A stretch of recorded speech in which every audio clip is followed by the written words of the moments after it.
Health Minister ga naknaba miyoi ahum COVID-19 positive oire. Health Minister Jayentakumar di COVID-19 negative oikhre pisum thong cantonment zone laukthokre. State asida COVID-19 gi case nomo gi masing hengalakpaga iroinana Health Minister Jayentakumar ga naknaba mari matane haiba miyoi ahum COVID-19 positive oire hairi.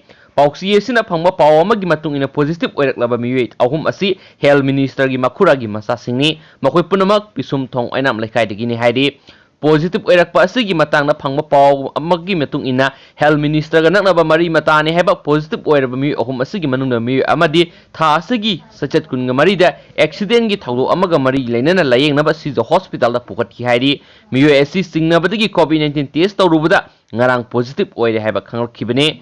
Positive oiraba miyoi asigi imung manunggi miyoi sing asi test tawbada miyoi asigi masanupa yauna Health Minister gi Makhuragi Macha amasu COVID-19 positive oiramkibane. Positive oiraba miyoi sing COVID care admit taokhre hairi. Positive oirakpa asiga mari leinana Health Minister yauna Minister gi office gi staff sing imung manunggi miyoi sing COVID-19 test taokhre. Laibak phabadi Health Minister yauna atai miyoi sing di COVID-19 negative oiri hairi. Hiramasiga mari leinana Health Minister Jayentakumar Thadora-khiba warol amada COVID-19 maram oiduna mahaki mari mata sing COVID-19 positive oirakpadagi khudakta office ki staff sing amadi imung manungi miyoi sing COVID-19 test tawkhre. Laibak phabadagi miyoi ani natna ataidi negative oire makhoi animak pisum thongdagi ni positive oirakpa asiga mari leinana state lengana piriba SOP gi satna kanglon gi matung ina positive oiraba miyoi sing asi COVID care admit tawkhre pisum thong cantonment zone lauthoklagani. COVID-19 virus asi minna uba phangdaba thajarudaba kayara sandokanba laiset amani.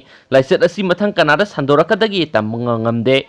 Laiset asigi vaccine haujukmaki oina puthokpa ngamdri maramaduna laiset asibu sandoktanaba amata ngairaba lambi de lengakna piriba SOP ngakna satpa asini. Amaromda Minister gi mari mata positive oirakpa asi matau karamna oiraklibano haiba Health Department na kupna thijinba haukhre. Haujukmaki oina positive oirakpa asigi matangda chapsana khangma ngamdri nakala maromda sijo hospital positive oirakpa ga mari leinena hospital asigi mari suba floor da leiba male general ward sil toksinkhre. Makhatana laiset asi sandoktanaba akan masaksin thorangsing lokhatkir haina su pawsin makhatari.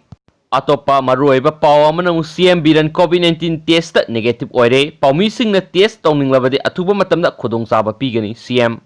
Ngarang Chief Minister gi Secretariat Complex ta hangba COVID control room da duty tawba National Health Mission gi staff mama COVID-19 na positive oirakhibadagi CM gi Secretariat ki officer yauna staff sing laiset asigi test tawba hokre. Haujik phawi oina di Chief Minister masamak di test tawbada negative oire karisu singnaningai leite ngasisu CM Secretariat ta leiba miyoi punamak haibadi security gi miyoi sing yauna miyoi sanirom test tawbagi thabak satakre haina pauksi asigi wari sanaba matamda Chief Minister masana phongdorakhi. Amaromda CM Secretariat ki COVID control room da duty tawba staff ama positive oirakpa asigi matungna tha asigi kungani thoida CM Secretariat CM yauna pangthokpa press conference ta saruk yakhiba pawmi singna test tawthokningbagi apama leirabde athuba matamda test tawthokpagi khudongchaba do phangangani hainasu ngasi pauksi asiga Chief Minister ga wari sanaba matamda phongdorakhi. Chief Minister na hai ahing nungthil naidana i pawgi thabak tawriba pawmi singna i paw longna bohotnabada lawriba thodang asi yamna sawi maramaduna pawmi singna laiset asiga mari leinaba test tawningbagi apama leirabadi athuba matamda tawthoknabagi khudongchaba do pigani hainasu pawsin makhatana phongdorakli. Thank you.